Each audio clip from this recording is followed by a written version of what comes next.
નમસ્કાર, આપનું સ્વાગત છે ગુજરાતનો અવાજ ચેનલ ઉપર અને હું છું આપની સાથે કાજલ સુવા.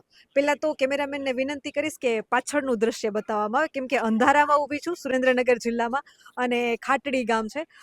ખેડૂતોનો અને લોકોનો ઉત્સાહ એટલો છે કે ફ્લેશ લાઇટ જે છે મોબાઈલની એ ચાલુ કરીને બધા ઊભા છે કે બેન એક વખત અમારા ખેડૂતના દીકરા દીકરીઓના મંતવ્ય જરૂરથી લ્યો.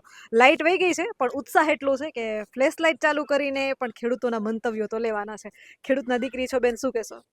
ખેડૂતની દીકરી છું. અને ક્યાંથી છો આપ? ગઢાદ. ગડાદથી છો. તમારા પપ્પા ખેતી કરે છે એમ ને? કેટલી જમીન છે? 60 વીઘા. અને તમારા મમ્મી પણ ખેતી કરતા હશે, મમ્મી પપ્પાને ખેતી કરતા જોયા છે. કેટલી અઘરી હોય ખેતી? બહુ અઘરી નહીં, જો જેને આવડતી હોય ને એના માટે બહુ અઘરી નથી, ન આવડતી હોય તો અઘરી છે. તમને આવડે છે? હા. શું કામ કરો ખેતીમાં? અમે ખેતીમાં હું સ્કૂલે પણ જાઉં છું, એટલે ટાઈમ મળે તો ખેતરે જાઉં, નહીંતર નહીં. ટાઈમ મળે ને ખેતરે જાવ ત્યારે શું કામ કરો તમે? નિંદામણ કરતા હોય તો ભેગું નિંદામણ કરાવું, લણણી કરતા હોય લણણી કરાવું. એવી નિંદામણ કરીએ ને તે ખડના અમુક અમુક નામ હોય.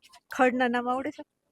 અમુક અમુક આવડે, બહુ નથી. બોલો તો મારે સાંભળવા છે ખડ, કેમ કે હું ખેડૂતની દીકરી છું ને મને ખડના નામ આવડે છે. બહુ ઓછા લોકો હશે કે ખાસ કરીને ઘણી ઓછી દીકરીઓ હશે જેમને ખડના નામ આવડતા હશે. ક્યાં ક્યાં ખડ હોય? એક ચીલ હોય, ચીલ પછી ચીલ ડીલો, પછી ઓલું શું હોય ઓલું ઓલું હું ભૂલી જઈ, ધરોડી હોય, ડીલો, ચીલ, પછી બીજા નથી યાદ. તમારા મમ્મી કેટલા વાગે ઉઠે? સવારે 4 વાગે. સવારે 4 વાગે ઉઠે. તમારે સવારે 4 વાગે ઉઠો ને તમે તમારા મમ્મી જેવડા છો, ઉઠી શકો 4 વાગે? અલાર્મ મૂકવું પડે. અલાર્મ મૂકીને ઉઠીને પછી 4 વાગે ઉઠીને પછી શું કરે મમ્મી? જમવાનું બનાવતા હશે ને? સવારે 4 વાગ્યામાં જમવાનું બનાવી વાડીએ જવાનું, બપોરના રોટલા સવારના 4 વાગ્યાના બનાવેલા રોટલા બપોરે 12 વાગે જમવાના વાડીએ. એ ઠંડુ થઈ ગયેલું જમવાનું ભાવે વાડીએ? ભાવે. ભાવે કે ફરજિયાત ભવરાવવું પડે? ના, ભવરાવવું પડે. અચ્છા. અને જો કે વાડીએ મને જ્યાં સુધી ખબર છે ને બધા એમ કહેતા હોય કે ઘરનો ચા જેટલો મીઠો ના લાગે ને એટલો ખેતરમાં તમે બે પાણા માંડીને ચા કર્યો હોય ને તો એ વધારે મીઠો લાગે, એવું સાચું? હા, સાચું. ખેતરમાં આમાં ખુલ્લા ખેતરમાં બે પાણા માંડીને ચા કરી લ્યો? હા, આવડે. આવડે? અચ્છા. બહુ ઓછા દીકરીઓ હોય કે જેને ખેતરમાં બે પાણા માંડીને ચા કરી લે. પછી અગ્નિ પ્રગટાવવા માટે શું કરો? પેલા લાકડા હોય મૂકવાના, પછી વચ્ચે એક પ્લાસ્ટિકની કોથળી મૂકવાની, એની ઉપર થોડાક પાતળા લાકડા મૂકવાના, અને પછી બાકસથી હળગાવવાની, હળગી જાય. એક બે કોથળીઓ પ્લાસ્ટિકની મૂકો એટલે ધીમે ધીમે તાપ થઈ જાય. વાહ, ખૂબ સરસ. અને ઘણા એમ કહેતા હોય કે રોટલા બનાવવા અઘરા હોય. રોટલા આવડે? હા, આવડે. બહુ આવડે, મોટા ન આવડે. પછી ઘણા બધા એવું કહેતા હોય કે ગેસ ઉપર બનાવેલા રોટલા એટલા મીઠા ના હોય, ચૂલે બનાવેલા મીઠા હોય. ચૂલે મીઠા હોય રોટલા? હા, ચૂલે મીઠા હોય. તો તમે ગેસ ઉપર બનાવો ચૂલા ઉપર? ચૂલા ઉપર. પછી જમવાનું બનાવવાનો વારો આવે તમારો? હા, આજે જ બનાવી તો. કેટલા બહેનો છો? અમે 3 બહેનો અને 1 ભાઈ. તમે મોટા નાના? મોટા. અચ્છા. બધેથી મોટા છો તમે? બેન કરતાય મોટા છો? અચ્છા, બેન નાની છે એમ? તો મોટા છો એટલે જમવાનું બનાવવાનો વારો તો આવતો જ હશે. કેટલા રોટલા બનાવવા પડે? રોટલા તો મારા નાના નાના હોય ને એટલે 20-25 બનાવવા પડે. ઓહો, ઘરમાં કેટલા લોકો છો તમે? અમે 17 જણા. અચ્છા, જોઈન્ટ ફેમિલી છે બધું? હા.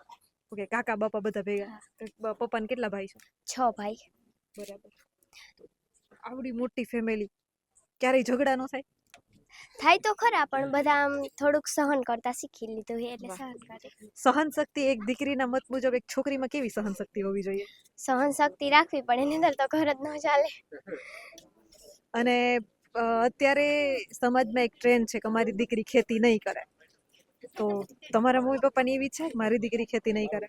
ના, મારા મમ્મી પપ્પા એવું કહે કે ખેતી તો કરવી જ જોઈએ, કારણ કે જો એક ખેતી ખેડૂત કરે, જો ખેડૂત ખેતી કરવાનું બંધ કરી દે તો બધા ખાઈશું. આટલા બધા પાકો હોય એમાં તમને વધારે કયો પાકની ખેતી કરવી ગમે? મને જીરું. જીરું કેમ? વધારે ભાવ હોય એટલે? ના, એ છે ને આમાં ઉખાડવાનું હોય ને એટલે મને ઉખાડવું બહુ ગમે ને એટલે. જીરું ઉપાડવું બહુ ગમે. પછી ઓલા જીરાના બધા એ વિસ્તારમાં અલગ અલગ કહે. અમારા દ્વારકામાં અમે હેરા કહીએ, ઢુંગા કહીએ. તમારે શું કહે હેરા? જીરાના જે ઓલા ગોળ ભર બનાવે એને શેરા. શેરા કે? હા, અમે શેરા કહીએ. પછી ઓલા એક કાંટાવાળો શેરો આવે, મગફળી ભેગા કરતા હોય, એ જોયો? હા જોયો હે. પછી નાના નાના હતા તો ઓલા મમ્મી પપ્પા ખેતરમાં કામ કરતા હોય તો આજુબાજુના તળાવ ને નદી ને નાળા હોય ને નાવા વયા જતા, એવું કરું તમે? ના, અમે નાના હતા ને ત્યારે તળાવથી દૂર રહેતા હતા, એટલે એવું નહીં, ઘરે ને ઘરના હતા. એક ખેડૂતની દીકરી છો, કેટલા બધા ખેડૂતના દીકરા દીકરીઓ અને ગુજરાતની જનતા તમને જોઈ રહી છે, એ બધાને શું કહેશો? જો એક દીકરી હોય ને તો એને એવું જ કહેવાનું કે દીકરી પોતાની શક્તિથી ક્યારેય હારી ન જાય. જો હારી જશે ને તો આ સમાજમાં ક્યારેય આગળ નહીં આવી શકે.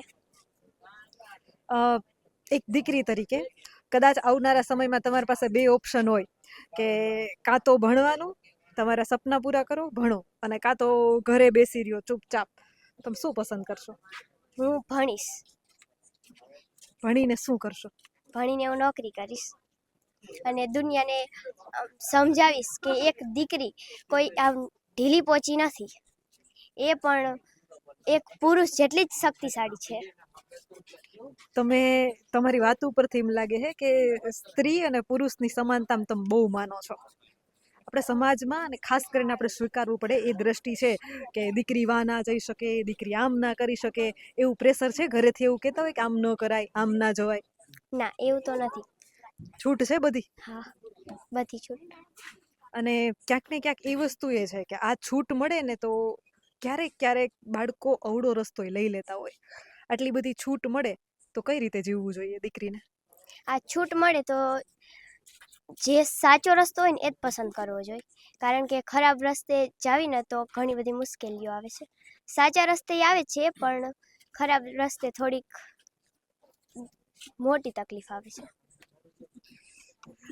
એક દીકરી સાથે વાત કરીએ, ખેડૂતની દીકરી સાથે વાત કરી, અને એની ઉંમર ખૂબ નાની છે પણ એને જે વાત કરી છે ને સ્ત્રી અને પુરુષની સમાનતાની, દીકરીને ક્યારેય ન હારવું જોઈએ, હું એ તમામ દીકરીઓને કહું છું કે તમારી પાસે જો બે ઓપ્શન હોય, ચૂપચાપ બેસો અને કાં તો લડો, તો પસંદ જરૂરથી એ જ કરજો કે લડજો, અવાજ ઉઠાવજો, કારણ કે આ દેશને, આ રાજ્યને એવા ઉમદા અવાજની જરૂર છે કે જે ખરેખર લડી શકે, જે ખરેખર અવાજ ઉઠાવી શકે અને લોકોના હિત માટે કામ કરી શકે.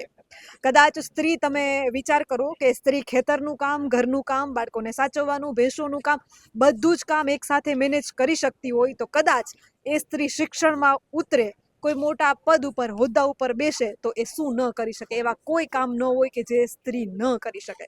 ખાસ કરીને સ્ત્રીઓને જાગૃત થવાની જરૂર છે. હું એ તમામ મમ્મીઓને કહું છું કે જે માતાઓ આ વિડીયો જોઈ રહી છે, તમારી દીકરીને એટલે કદાચ તમારા ઘરમાંથી સપોર્ટ ન મળતો હોય તો એક સ્ત્રી તરીકે એક સ્ત્રીને જરૂરથી સપોર્ટ કરજો, કારણ કે કેટલાય દાખલાઓ મેં એવાય જોયા છે કે સ્ત્રી સ્ત્રીની દુશ્મન થતી હોય. કોઈ સ્ત્રી આગળ જતી હોય ને તો સ્ત્રી જ એને રોકતી હોય કે તું સ્ત્રી છો, તારે આવું ન કરવું જોઈએ.